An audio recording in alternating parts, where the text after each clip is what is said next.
Hi,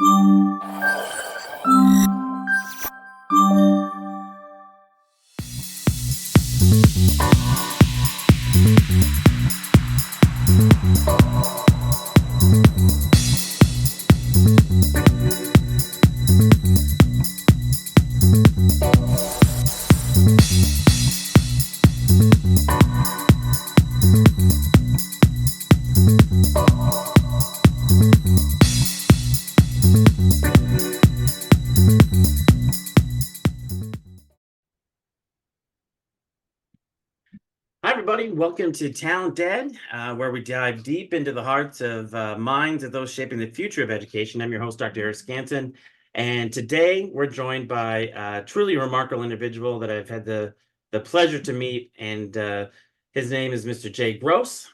Jay's journey is nothing short of inspirational, and I will say here's what I know. After a life-altering motorcycle accident, Jay found his calling in education.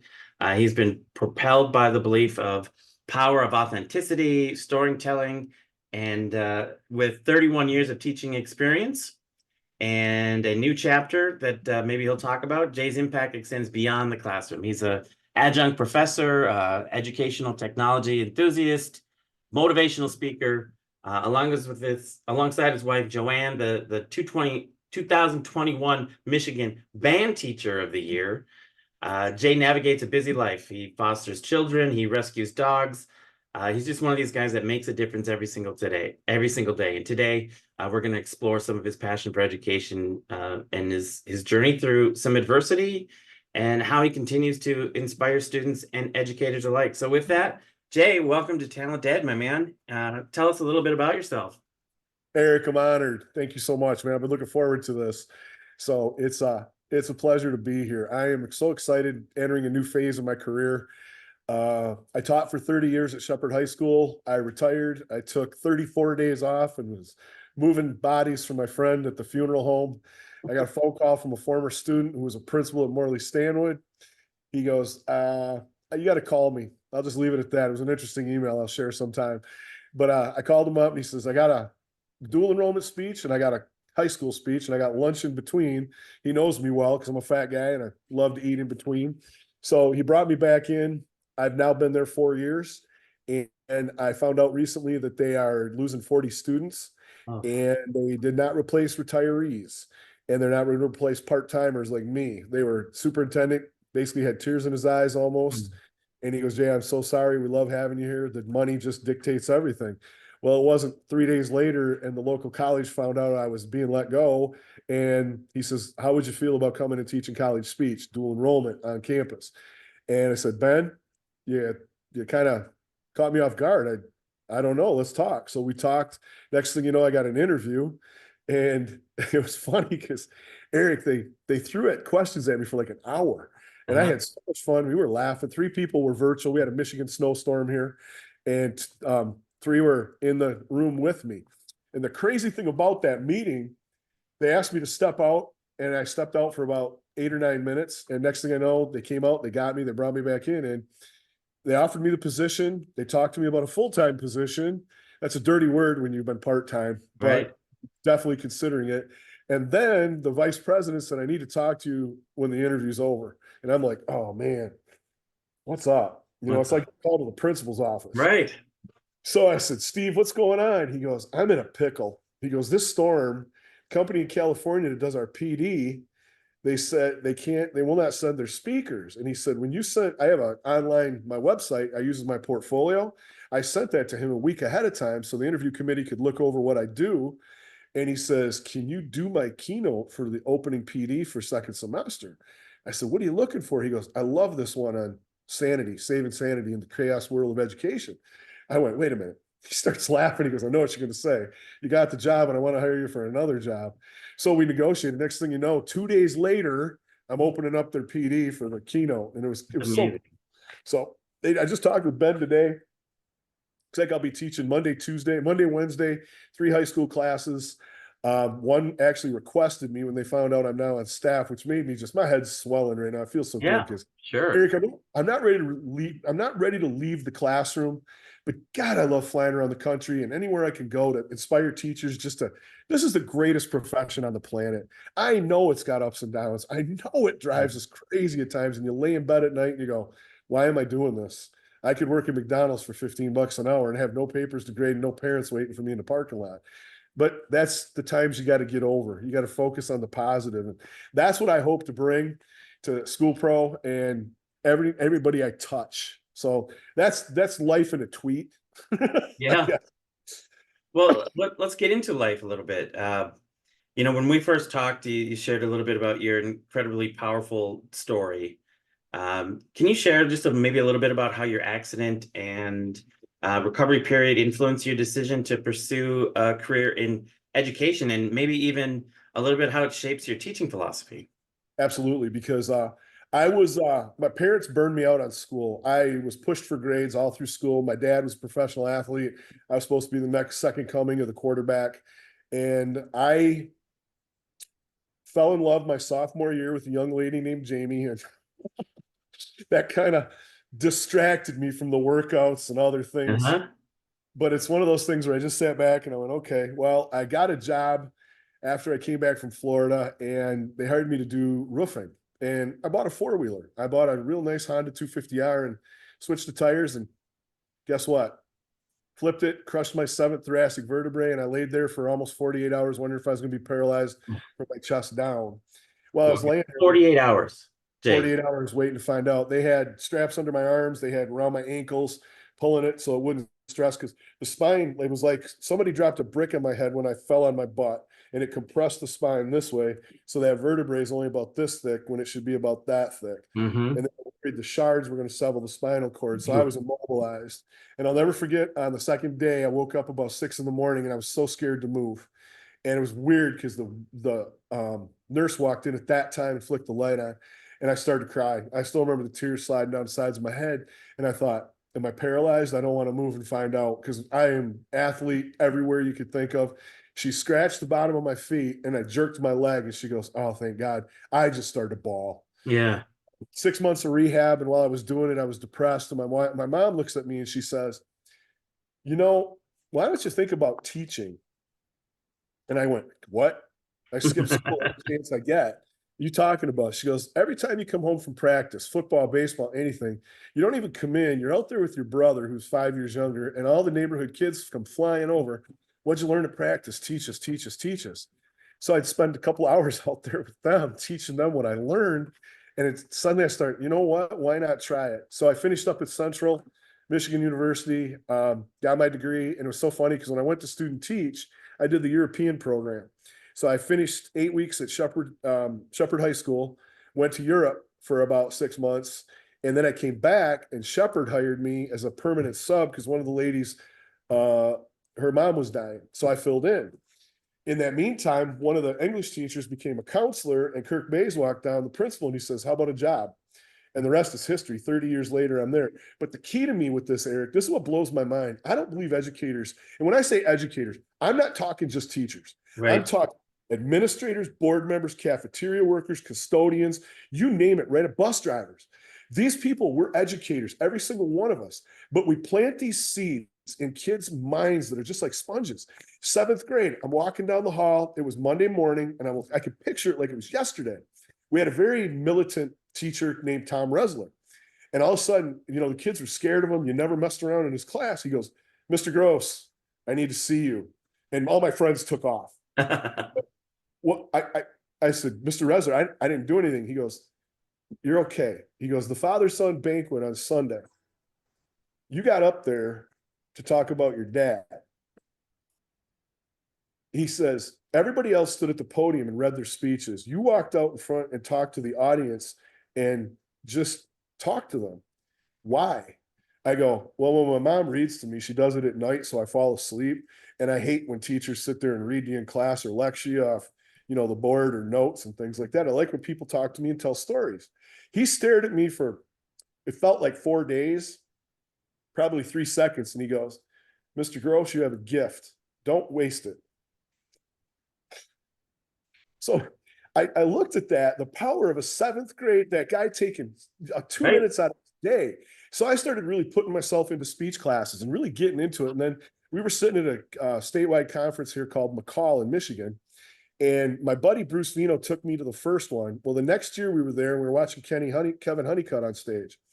And he leaned over and he elbowed me in the ribs. And I go, Bruce, what are you doing? He goes, you can do that. You're better than him. And I kind of went, what do you mean? And we talked, we had lunch, and he kind of explained some things about he said, charisma and just the stories I tell and how captivating and the things he heard from students. And those little tiny seeds that you plant, I think sometimes as educators, I mean, a bus driver, come on, Eric, that's the first contact a Yeah. kid's got. Yeah. And if he's down on that kid or yelling at him to hurry up, or the kid's late getting on a bus and he chews him out, that's we start the day off with that kid who's bummed out, as opposed to the bus driver opening the door and go, hey, I'm so glad to see you today with that bright smile, sunshine. We don't get it. And that's what I want to remind people about, the power that we have if we can just help these kids get through it. That's I amazing. think that's most of it. Yeah. I mean, that's a great story and a reminder of what it feels like to have a calling, right? Like this was identified really early for you. And that storyline continues. And here you are. What did you say? 31 years? Well, let's do this. 30 years at Shepherd, 4 years, it's gonna be 4.5 years at Morley. So I'm 34 and a half. And I didn't promise I could see 5 years more easily over Yeah. at college because the schedule they're offering me is amazing. And Yeah. even if I do go full time, it'll be 3 on Monday, Wednesday, 2 on Tuesday, Thursday. Friday's virtual office hours. Right. You grow old doing that stuff, Eric. Well, here's one of the things that I feel when I speak to you is this idea of around authenticity. Like I have no doubt that the Jay that we're introducing to all the school pro people today is exactly who you are. This is authenticity, right?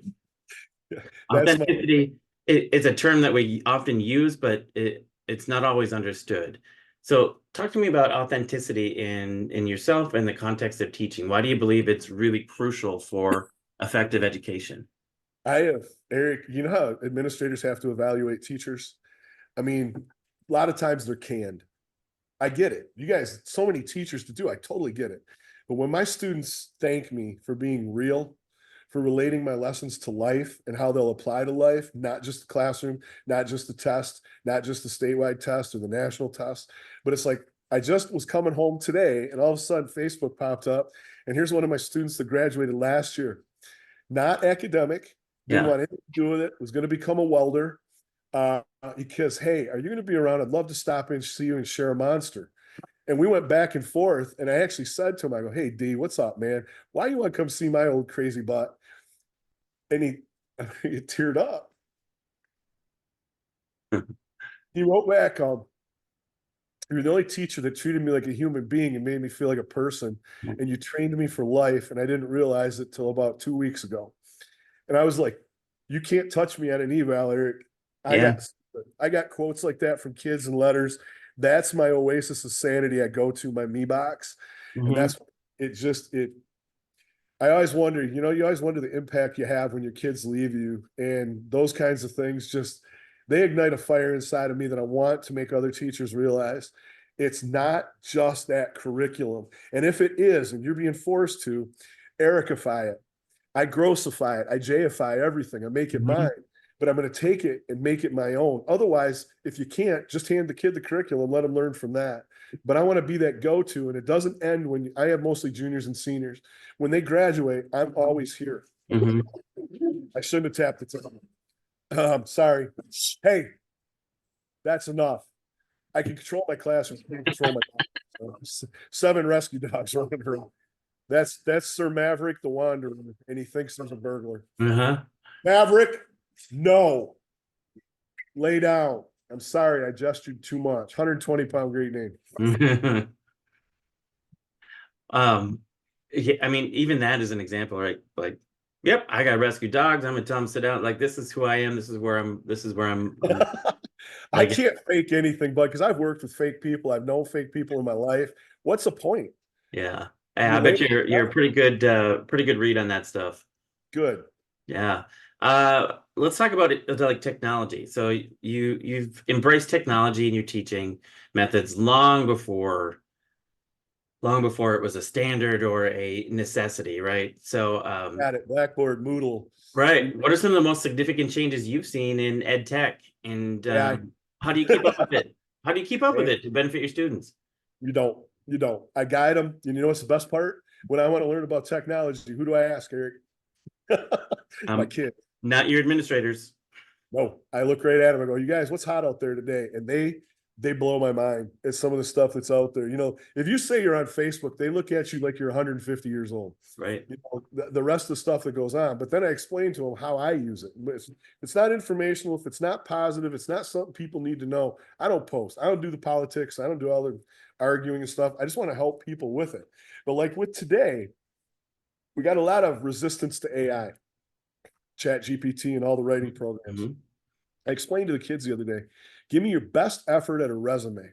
So they worked on it. We worked on it for a week. We printed them out. We handed them and I made corrections. We got all done. And I said, okay, watch what I'm going to do. And I took one of my students, I copied the whole thing. I put it into Chat GPT, gave a quick prompt about, I need a professional yet friendly resume for the following information.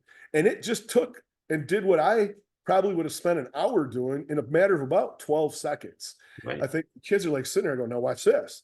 I took that information and I said, I need a professional yet friendly cover letter for the following information. Boom. But the problem is with it, the kids look at it and they go, wow. But I said, now read it out loud. And the young lady I did it for, she read it out loud. She goes, it sounds kind of computerized. I go, now you need to Jadenify it. So Mhm. we worked on it. So we're not going to stop it, Eric, with the AI because did we stop the calculator? No, Did we no. stop the cell phone? So we found a way to guide the kids with the calculator, to guide the kids with the cell phone. Now I want to guide them with AI because they've still got to make it their own. The AI doesn't have a heart. It doesn't have emotion. It doesn't have a soul. That's what I want to see in their reading when it comes down to it. And some people will say, yeah, but it's a resume and a cover letter. You're still going to get a feel for my resume and cover letter about who I am because Mhm. I'm going to Jify it. Well, you can really tell that again, authenticity is important to you, even when using tech. Um, you have this really nice balance that I feel. Um, Speaking of balance, let's talk about this because you have a demanding career, or you've also have a personal life that would be challenging for many. So, I mean, with your extensive commitments, you've got teaching, fostering, speaking. Like, talk to me a little bit about demanding those two, or not demanding, balancing those two, those areas, and being still authentic and real. My wife's a goddess. Without her, I can't do what I do. And she said the same thing with me because she's so involved. She's president for the state of Michigan Bands and Orchestra, past president, second past president, judging, doing all the things she does. We divide and conquer. And my point is, I didn't at first because I remember when first started teaching, my principal came down. He says, I heard a rumor you got couches in here. You got a refrigerator in here. What's up? I said, well, two things, Bob. I said, I'm getting done coaching about 11 o'clock at night. I'm so exhausted. I don't go home. I was single, nobody around, just had my own apartment, no animals. So I just crashed in my classroom. It was getting uncomfortable. So I put a couch in there. Then I would get up. And Eric, I was opening the weight room Monday, Wednesday, Friday at 5 a.m. And I have parents bringing their kids in, lifting with their kids with me, training them. And it was a lot of, it's not about the weights, how you move it, teaching them, discipline, responsibility. So I just get to that point. I'm trying to remember what the question was now because my mind's about seven. Yeah, it's just about like balancing and Yeah, like thank you. So what educators get into these situations, right? So how yeah. can you help them remember to be balanced? So what I did was I was burning me out. So that was the beginning of my career. Then when I got engaged, met my wife, I started spending more time with her. My point is, I've got a list of priorities upstairs that I take a look at every morning before I walk out. The first one's family. My family's got to come first. That's my reminder immediately. Just like in my classroom, I've got my reminders. But I get with that one. My second one is my health because I can't help anybody if I'm not healthy. I've been taking better care. I've been down with the flu for 4 days. COVID almost killed me, Eric. 14 days in the ICU. Oh my gosh. I shouldn't have walked out of there. 6 guys went in my age. I'm the only one that walked out. And I know that for a fact because my buddy I worked for at the funeral home took the bodies out. Mhm. So now I've learned to prioritize. And that's why with the speaking now, it's becoming more and more of a priority because I've got a little bit more free time. My Mhm. book I'm writing, I'm writing 1 page a day, no matter what happens. From 6 in the morning till before I go to bed, I'm going to crank out 1 page, because a lot of times people write goals and tell people. I wrote 3 goals. I told myself, because I only got proof things to myself. I'm not competing with Eric. I'm not competing with all the other speakers.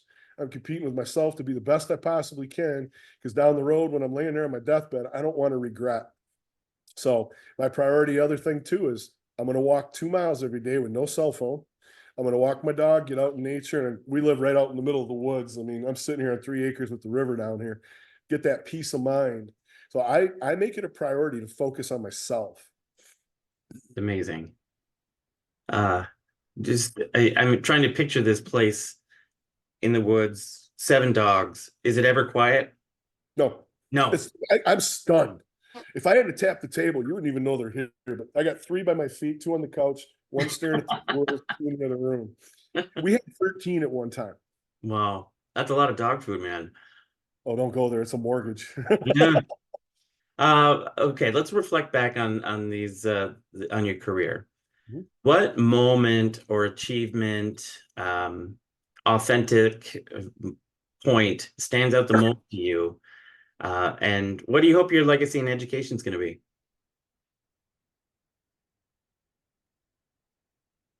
I had one of the greatest experiences, Eric, anybody, I don't care if you're an educator, just a person could have. I coached, and I'm trying so hard not to give away who this is, but I had a young lady that was not very athletically talented, not very confident, but she never stopped trying. And I built her up, didn't get a lot of playing time, but I got her in when I could. And I remember the one day she walked into my classroom. I'm always there early, but it was about 6:45, and she looked so disheveled. And I said, "What's up?" She walked over and she set a 12 gauge shotgun shell on my desk. Oh, And I did your face just now. I went, what are you doing? Tears. She knelt down by my desk, and I knelt down. I go, what is wrong? What are you doing? Coach, last night I had my toe on my dad's shotgun. Now, if somebody says their toe is on the trigger, you know that's true because the arm can't reach it. This is serious. She goes, and I was thinking of the people I was going to miss. And she goes, I would miss you so much, and I know I'd let you down because you never quit on me. You always built me up. And she goes, I just couldn't do it. I couldn't pull the trigger. She goes, I want you to have this. When I'm in Michigan, I take it with me because when I fly around the country, they frown on yeah. explosives and your carry-ons and stuff. But I take a picture of it and I tell that story. We just don't realize as educators, and sometimes we get so caught up in the politics, the stress, the evaluations, the parents, and everything, we forget the potential impact we can have just believing in these kids. And I knew from that moment on, you know what you get's me, and I'm here as a guide for these kids through life. It's not once you get me. I've had kids. I still remember the young lady that walked in my classroom and sat down. I'd never seen her before. 17 years old. She started to cry. She goes, Mr. Gross, you and your wife adopted. I heard you had fertility problems. And whoa, okay. A 17-year-old girl, I didn't even know. So she started explaining to me about the cancer that was inside of her womb, and she was going to have a hysterectomy at 17 years old. And she wanted to know about foster care, adoption, what we did, and how it went. And I had the best conversations with this young girl, and she gave me the biggest hug, Eric, when we were done. I mean, it fueled my life. And it was the coolest thing from somebody I didn't even know, but she had heard about me by reputation, just being somebody that cared. And sometimes that's all these kids need. We forget. Some of them go home to such just nasty, nasty spots, bad situations. That might be the only safe time they've got is when we're there. And Yeah. I take such great pride in that. But that first moment, that changed me. I mean, come on. Don't think you can't make a difference. Right. Don't. I can Right. I can prove you wrong. You can. Uh, that's that's yeah, I bet you if I let you go, Jay, to tell these stories like that, I imagine we could be here for hours. Like I have no doubt that you story after story after story. You need that. Remember the Gong Show with that hook? Yeah, yeah. Well, I don't think we'd hook you. I don't think we'd gong you. That Uh, means the world. Thanks, Eric. that was super authentic. I'm gonna switch gears on us. I'm gonna go into some fun things because I Okay. want to know a little bit more.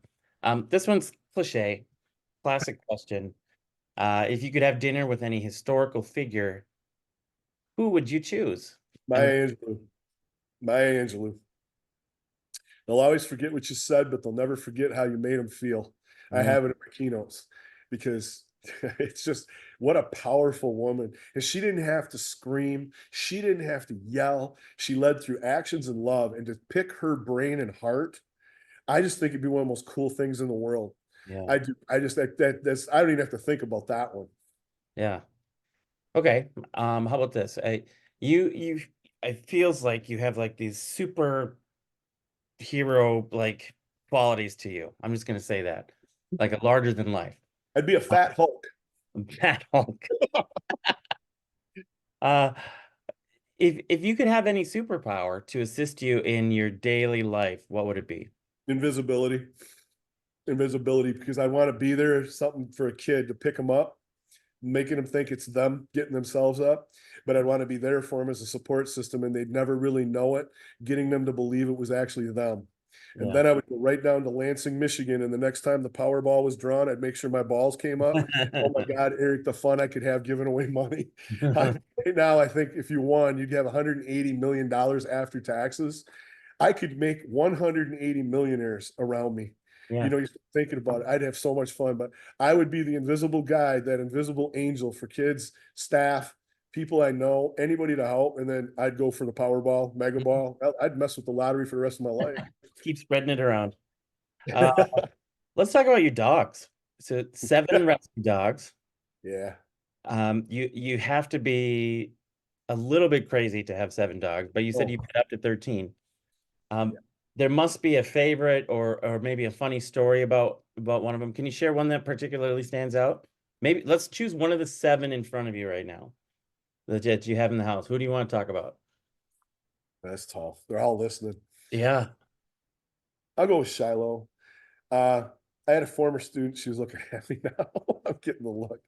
She, I got a phone call from one of my students down in Kentucky that was in a bad situation with a second husband, and I think it was. And the husband walked into the bedroom, threatened to hurt the dog badly, and the stepdaughter didn't clean her room, and evidently he'd done it before.